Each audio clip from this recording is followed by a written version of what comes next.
wondered why you may have droopy eyelids? Well, here are some of the most common droopy eyelids causes. Well, one of them is weakness in the upper eyelid levator muscles, which you can see on this chart here. There are also other muscles around the eyes causing droopy eyelids, and there could be dysfunction of the nerves that control these muscles as well. Another muscle is the orbicularis oculi muscles, and that can cause the droopy eyelids as well.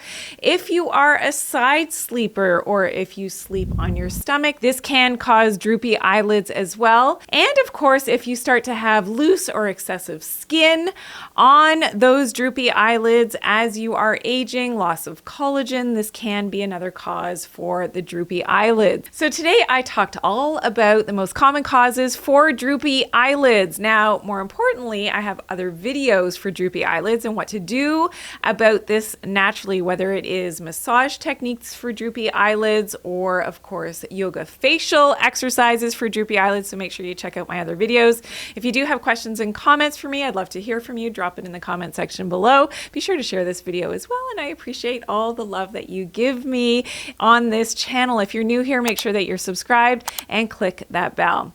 One of my goals is to teach you how to empower yourself over the healing of your own body, mind, and spirit. Be well, everyone.